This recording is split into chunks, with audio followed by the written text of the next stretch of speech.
Hey guys, this is Ash at Audio 46. So in my last video, I reviewed a product that is pretty expensive, but today I brought you this Kinera IDUN, which is a much lower price range. And I feel like these days, there are so many IEMs coming out of the market. So let's find out if this will stand out or if it's any good.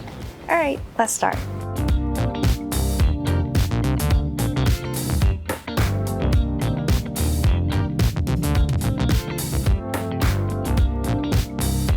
Kinera IDUN comes with the Kinera Earphones, detachable 2-pin cable with 3.5mm connector, ear tips, carrying case, and the warranty and quick guide as usual. So I don't know if it's just me, but these look exactly like the guitar picks I had in high school, so I already like it.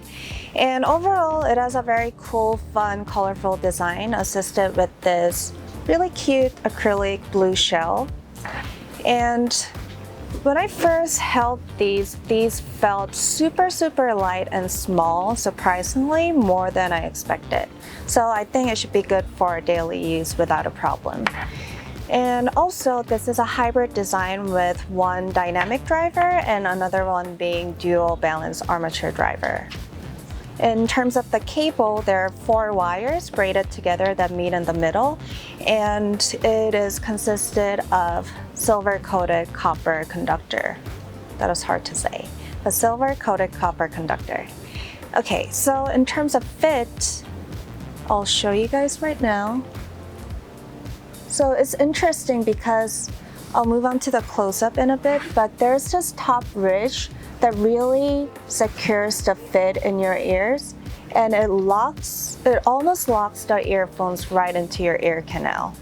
This feeling was a little bit thrown offish to me at first because I'm not really used to this kind of really secure locking fit, but I got used to it pretty quick. Merp. So since I'm a bass head, I felt like I needed something more from the low end of IDUN. I mean, it had this nice kick and punch to the low end that sounded good on certain type of rock music and most of the pop tracks, but then again, warmth. Like, I wanted it to be more warm, you know? It was kind of like going into a lukewarm bath when you can go into a really nice hot bath. So that was a little unsatisfying for me, but in general, it has this tidy and clean presentation in the low end that avoided going into or bleeding into higher frequencies. And also, it has this smooth and silky feeling to it, kind of like a really nicely well-conditioned hair. Coconut oil, guys. Use it for everything. Okay, so I really enjoyed the mid-range on IDUN because it has a nice presence, and at the same time, there are no harshness in sound, especially and even with forward vocals. And it has this light feeling that sounds good with acoustic tracks. And also, the sound was very squeaky clean, which made the layering of instruments and the sound of that very tight and tidy. And this tightness really shined in funky tracks, so you should definitely check it out. But I will say though, for those of you who like your mid-range kind of dark and meaty, this may not be your cup of tea. So the thing that I noticed the most about the high end was that the percussion sounded really crispy. It was like perfectly cooked, crispy pork belly. Love it. But because it sounded crispy, for those of you who are a little sensitive to higher frequencies, you may find it a bit troublesome because it does sound slightly sharp. And overall, the high end offers you this good transparency, lightness, and detail.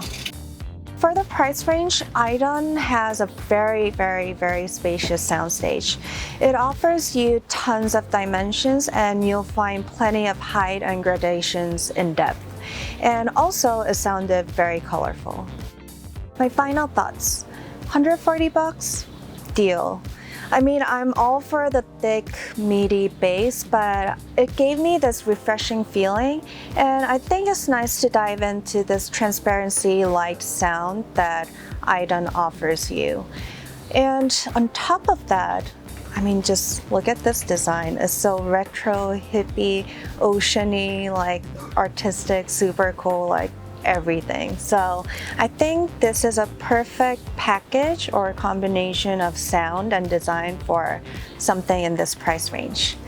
Alright guys, that was it for today. I hope you guys enjoyed the review and I'll see you soon. Bye!